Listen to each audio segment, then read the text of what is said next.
Assalamualaikum warahmatullahi wabarakatuh. Bismillahirrahmanirrahim. Rabbil alamin. Mana kemarin ya lupa.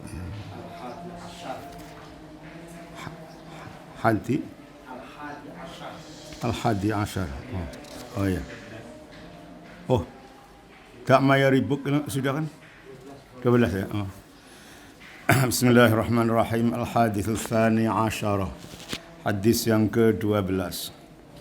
An Abi Hurairah radhiyallahu anhu, diriwayatkan dari Sayyidina Abi Hurairah radhiyallahu anhu, qala, ia berkata, qala Rasulullah sallallahu alaihi wasallam, Rasul bersabda, sabdanya begini, min husni islamil mar'i tarkuhu ma la ya'nihi.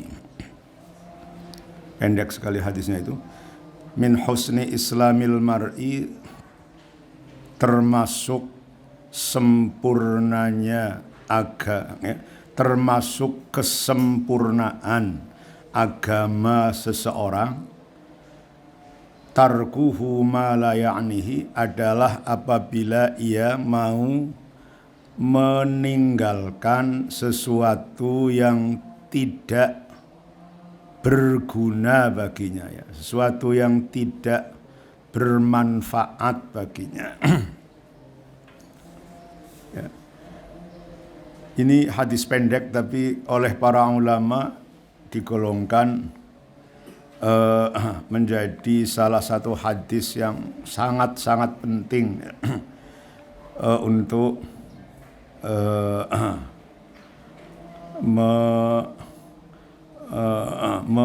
menuntun tindak tanduk dan sikap dari orang-orang mukmin itu, ya. Bahwa orang kalau pengen agamanya itu sempurna, agama orang juga tingkat meningkatkan, ya, sama dengan dunia, dengan harta benda atau dunia. Ya, dunia ada yang sedikit, ada yang banyak, ada yang ada harta, ada kedudukan, ada macam-macam. Lah agama pun begitu, ya. Agama juga ada agama yang lemah, minim, yang sedang, yang kuat, yang bagus, yang sempurna. Salah satu yang membuat agama seseorang menjadi sempurna adalah apabila ia mau meninggalkan sesuatu yang tidak terlalu penting baginya, ya. Itulah, tidak penting lah. Karena dengan meninggalkan sesuatu yang tidak penting, berarti orang itu merasa tidak sempat, gitu ya, tidak sempat untuk hal-hal yang kurang bermanfaat itulah. Karena sibuk hatinya dengan urusan yang lebih penting. Ya. Tentu hal yang lebih penting itu bukan hanya hal akhirat saja, ya, dunia maupun akhirat itulah. Jadi mencakup dua-duanya. Sesuatu yang tidak penting, tidak bermanfaat, berarti ya tidak ada manfaat dunia, sekaligus juga tidak ada manfaat akhirat, ya. Atau tidak ada manfaat akhirat, tetapi yaitu dua-duanya itulah. Orang tersebut berarti hatinya lebih sibuk dengan hal-hal yang penting, sehingga tidak sempatlah untuk berpikir atau melakukan hal-hal yang kurang penting bagi dirinya. Terjemahnya mudah, tapi ini pengamalannya sangat sulit, ya. Saya kira itu di dalam kehidupan kita, antara hal yang penting dengan yang tidak penting itu lebih banyak yang tidak pentingnya mungkin, ya. Ya, yang sering saya contohkan ini, mengoperasikan HP itu, ya, penting dan atau tidak penting itu, ya. Saya kira itu sekian dalam seharinya, sekian menit atau sekian jam memegang HP, mengoperasikannya, itu antara yang penting dan tidak ya sangat lebih banyak yang tidak pentingnya ya. Ya kalau sekedar untuk membaca, sekedar untuk melihat kondisi teman sedang di mana, update seseorang atau apa ya. Saya kira lebih banyak yang tidak pentingnya, sehingga ya agama kita memang masih jauh dari sempurna ya. Bahkan kalau merujuk kepada tujuan dari penciptaan sesuatu, baik yang diciptakan oleh Allah atau yang diwujudkan oleh manusia, kita sudah teramat jauh ya, dari tujuan penciptaan semula. Tujuan diciptakannya mata, tujuan diciptakannya telinga, tujuan diciptakannya tangan, kaki, dan lain sebagainya, tentunya sudah jelas kita pahami lah. Nah, termasuk juga tujuan diciptakannya alat-alat bikinan manusia itu ya. Kacamata diciptakan umpamanya untuk nyambung sesuatu, nyambung pandangan yang lemah ya, karena sehingga tidak bisa berpandang jauh lah disambung. Nah itu sesuatu yang ya'nihi. Tetapi ketika kemudian yang sudah jelas kok dipakai kacamata ya jelas itu iseng begitu kan ya. Nah begitu juga ya alat komunikasi mestinya kan diciptakan untuk menjangkau komunikasi yang susah, yang penting-penting ya. Tetapi ketika kemudian digunakan untuk hal yang tidak penting, ya jelas itu sudah bergeser jauh sekali lah. Nah, menurut saya kadang ingat hadis ini, sesuatu yang tidak bermanfaat, tidak terlalu diperlukan oleh manusia itu, kalau kemudian dikonsumsi, dilakukan, ini bahaya ya, menyebabkan bahaya. Sama dengan orang memakan makanan yang tidak diperlukan. Makanan, zat-zat makanan yang tidak diperlukan oleh tubuh, katanya itu kalau dikonsumsi membahayakan ya. Mestinya ya sudah secukupnya saja. Berapa kita butuh kalori setiap hari, berapa butuh vitamin A, vitamin B, vitamin C ya secukupnya. Itu kalau mau sehat ya. Tapi kalau kemudian banyak ngemil apa saja ya, gorengan ya, kempong ya, bakso ya, semuanya masuk, ya tentu badan kita inilah yang seperti orang sekarang ini mudah terserang penyakit. Nah, agama pun seperti itu saya kira itu ya. Agama pun sama. Kalau banyak melakukan hal-hal yang tidak diperlukan, saya kira ya itu banyak rusaknya agamanya ya. Menunjukkan orang itu ya hatinya masih sangat jauh dari Gusti Allah, sangat jauh dari ingat hal yang nantinya akan dialami sendiri, tidak terlalu, dan tidak mau, bahkan tidak mau perhatikan bagaimana saya hidupnya nanti, bagaimana saya hidupnya besok, tapi hanya sekedar untuk iseng gitu ya. Haditsun hasanun, ini hadis hasan. Rawahu Tirmidzi, diriwayatkan oleh Imam Tirmidzi, wa ghairuhu, dan yang selain Tirmidzi. Diriwayatkan hakadha dengan ungkapan atau redaksional yang seperti ini. Min husni islamil mar'i tarkuhu ma la ya'ni.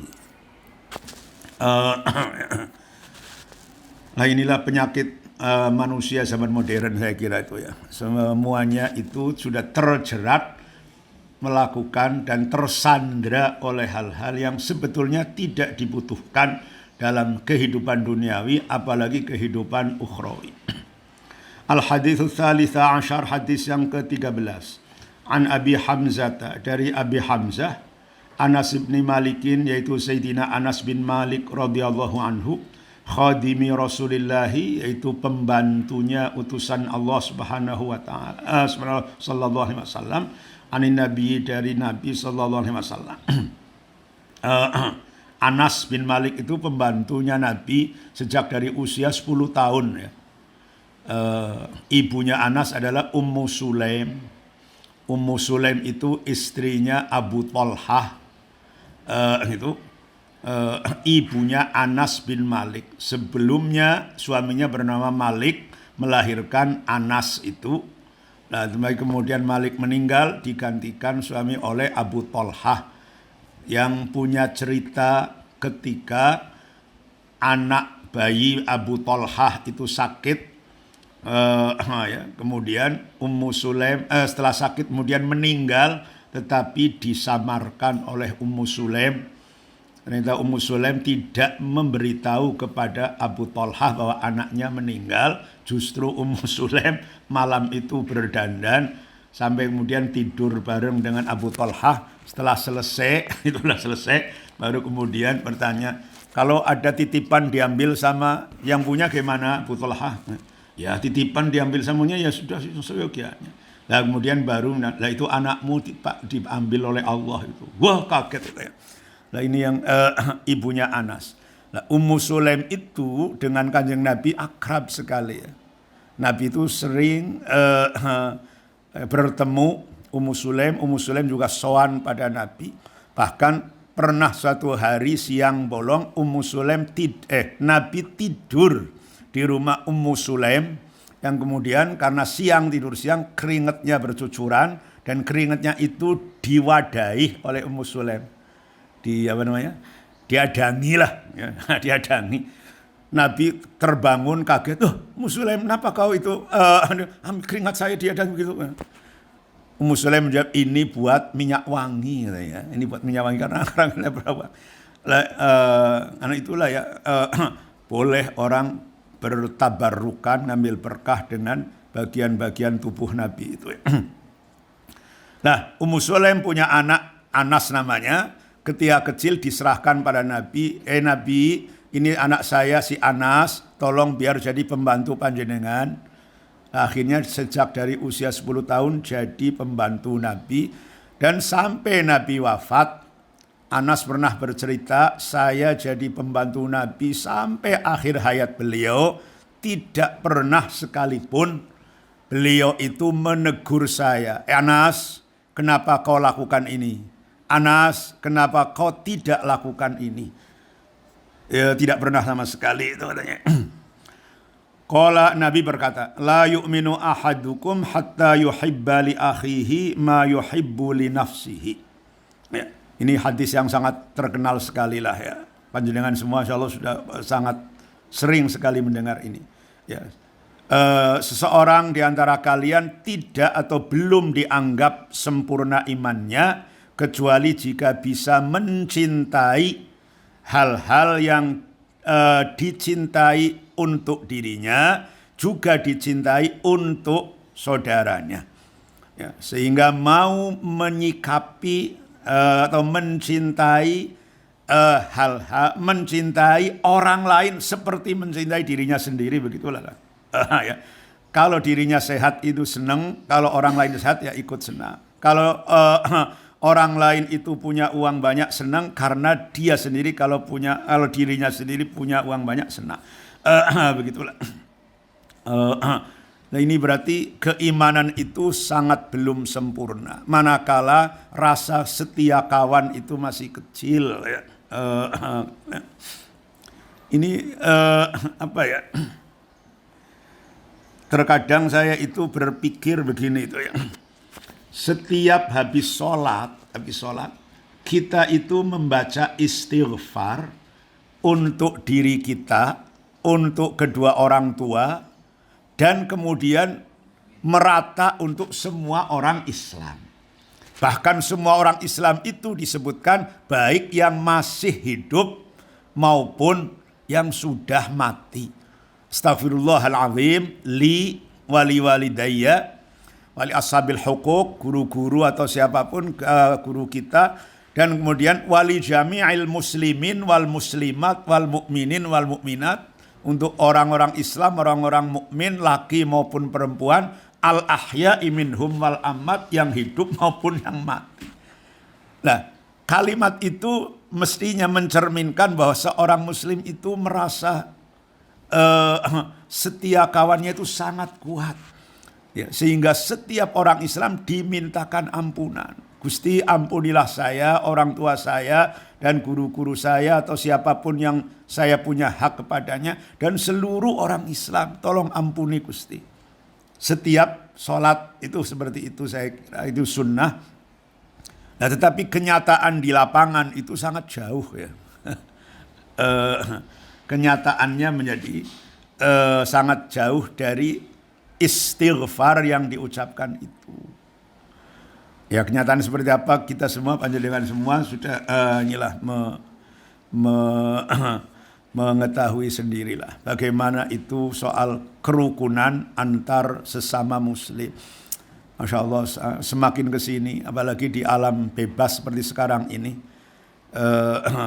ya, bahkan bukan hanya selisih paham ya, tapi mungkin apa ya, polarisasi atau apa ya, saling membenci, saling merasa tidak nyaman dengan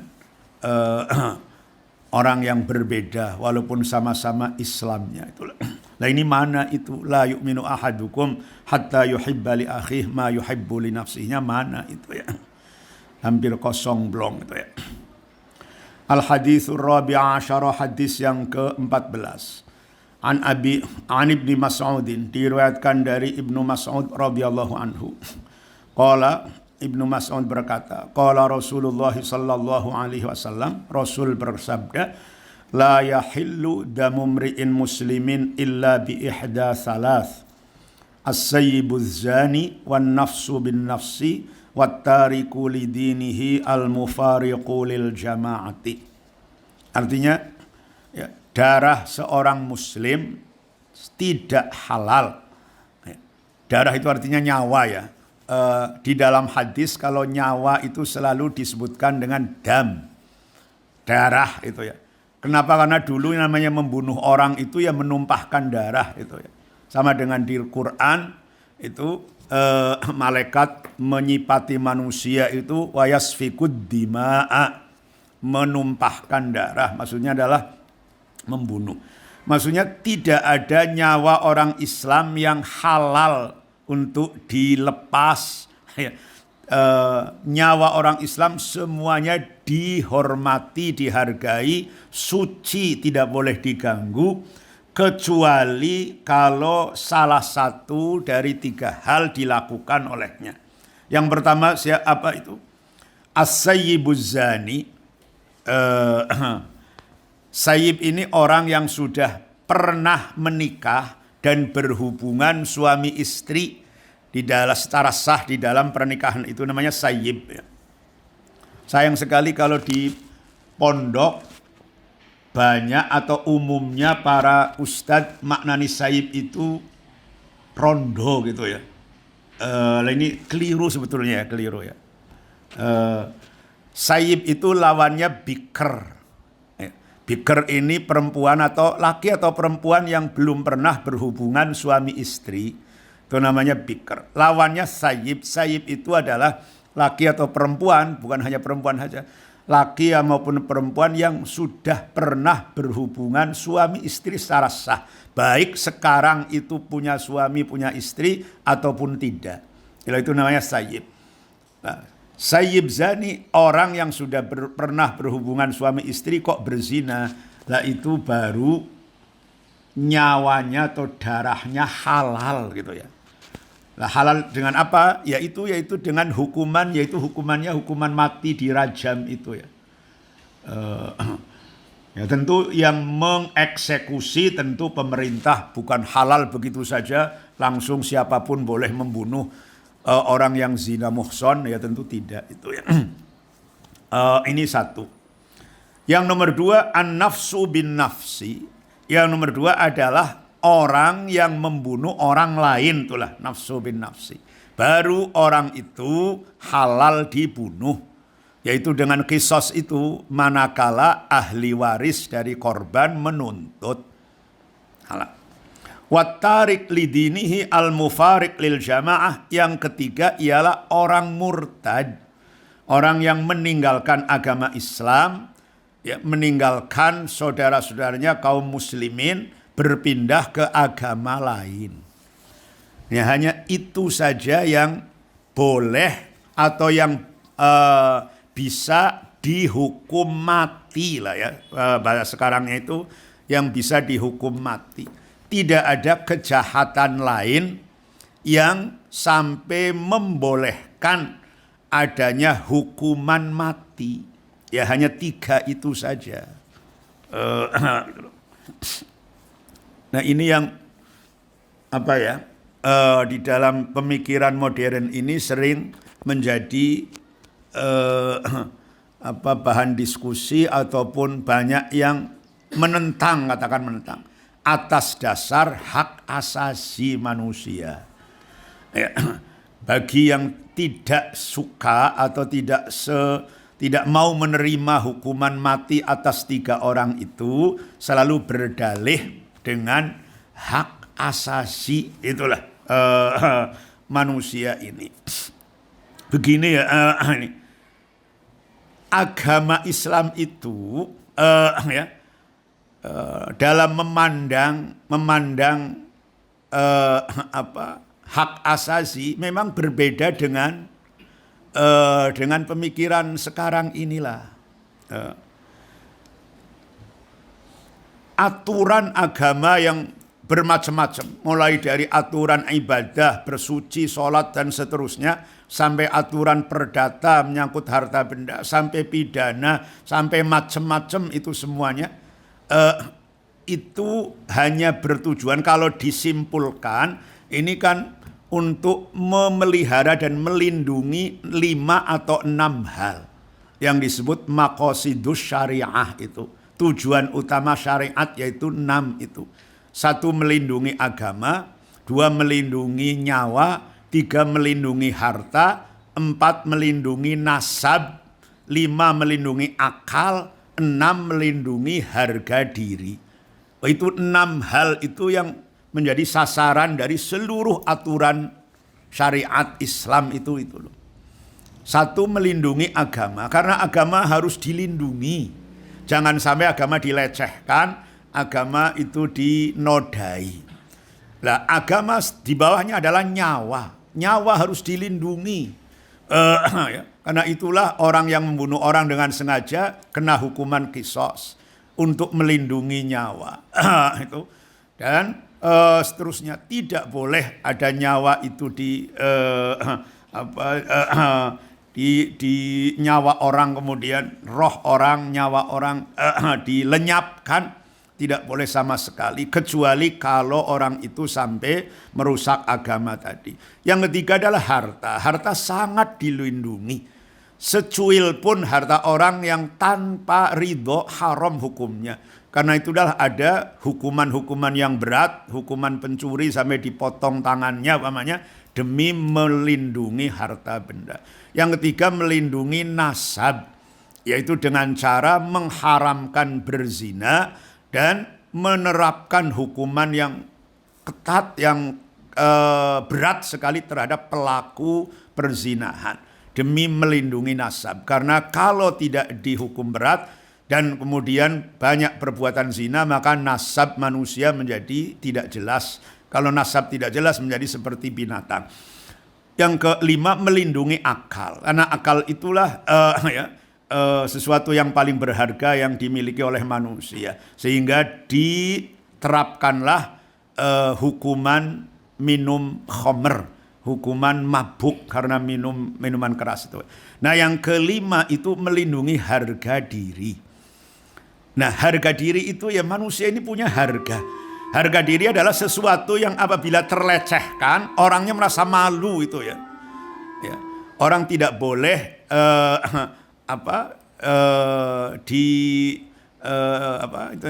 biasanya dicemarkan nama baiknya lah. Itulah.